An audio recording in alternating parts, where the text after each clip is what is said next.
మీ షష్ఠిపూర్తి ఏర్పాటు చేయడంలో కృష్ణ తెగ హడావుడి పడిపోతున్నాడు. నా షష్ఠికొచ్చిన ఫస్ట్ గెస్ట్ చూస్తావా?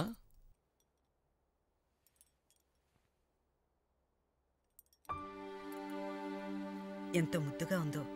ఒకటేనా? ఒక్కటే. 1 + 1 2, 1 - 1 0,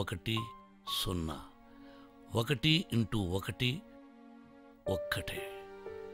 ఇది సీమ లెక్క. అంటే నేను ఇంటూ శత్రువు ఒకరే మిగులుతారు. ఆ లెక్కలు నాకెందుకని నాకో లెక్క చెప్తారా? ఇవన్నీ 5.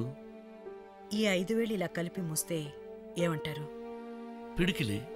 సంసారం కూడా మూసిన పిడికిలిలా గుట్టుగా ఉండాలనే లెక్క మీరు ఒప్పుకుంటారా? భూషణ్ విషయంలో లెక్క తప్పిందని అనుకుంటున్నాను. ఏం చెప్పాలనుకుంటున్నావో రెస్పెక్ట్ ఇచ్చి చెప్పు. ఇది మీరు, ఇది నేను, ఇది చిన్నబాబు, ఇది శారద.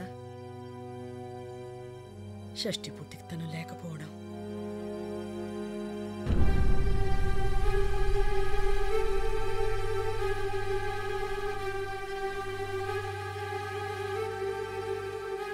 నా కోసం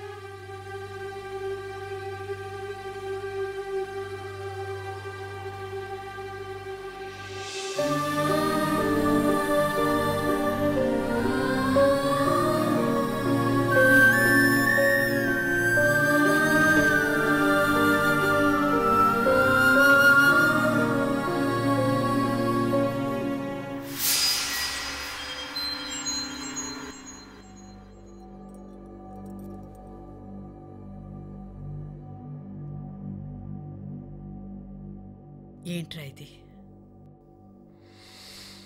అమ్మా, ఉట్టే. నేను కాదు, నాన్న. రే, ఆయన గురించి నీకన్నా ముందు నుంచి తెలుసు. నీకన్నా చాలా బాగా తెలుసు. నువ్వు చెప్పాల్సిన అవసరం లేదు. కానీ నేను... ఇదిగో, ఈ విషయాల గురించి మనం అన్నిసార్లు మాట్లాడుకున్నాక ఇక మాట్లాడే ఓపిక నాకు లేదు. వదిలే. ఇన్నాళ్ళు నువ్వు ఏం చేసినా ఎన్ని చేసినా కనీసం మాతో కలుసున్నావున్న తృప్తి ఉండేది. ఇప్పుడు అది కూడా లేకుండా చేశావు.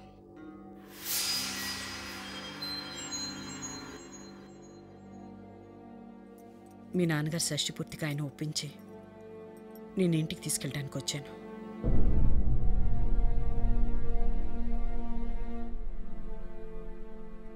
ఇంటికి వెళ్ళాక ఆయన క్షమాపణ చెప్పు.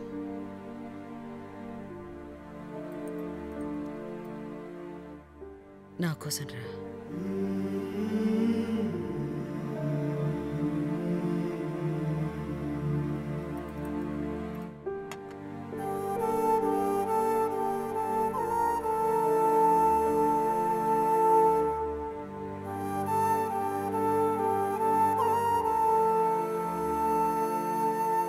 నన్ను క్షమించండి నాన్న. ఆ మాట ఇప్పటికి నీ చిన్నప్పటి నుంచి 2000 సార్లకు పైగా చెప్పుంటావు. నువ్వు మారావన్న నమ్మకంతోనూ మారతావన్న ఆశతోనూ నిన్ను ఇంట్లోకి రానివ్వలేదు. కేవలం మీ అమ్మ మీద నాకున్న రెస్పెక్ట్ వల్లే రానిచ్చాను.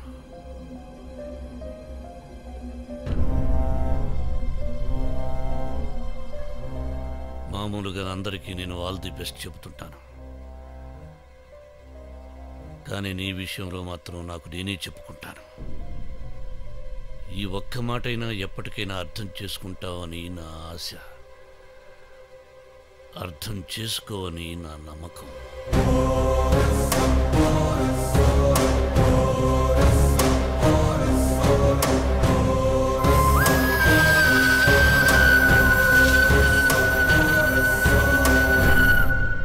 నాన్న మనకిచ్చిన ఆస్తిపాస్తులు మన ఫ్యామిలీకి ఉన్న రెస్పెక్ట్, దాన్ని కాపాడుకోవడం కోసం నాన్న ప్రాణాలైనా ఇస్తారని నీకు తెలుసు.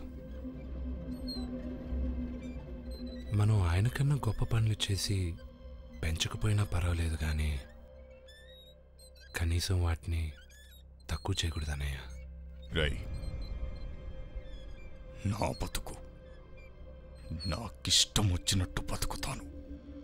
ఆయన నిన్ను నెత్తికెక్కించుకున్నంత మాత్రాన నువ్వు నా నెత్తికెక్కాలని చూడకు. నోరు మూసుకొని నీ పన్ను చూసుకో.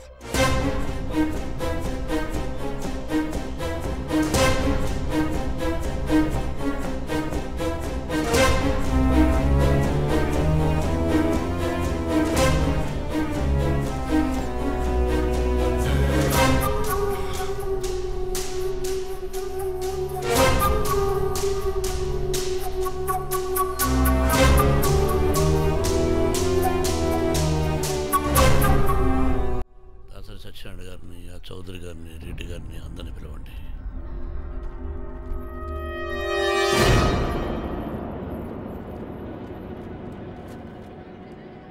ఎందుకు వచ్చావు? ఏ రాకూడదా? ఎవరు పిలిచారు నిన్ను? కావలసిన వాళ్ళు. పిలవని పేరంటానికి పెద్ద మనుషులు రా.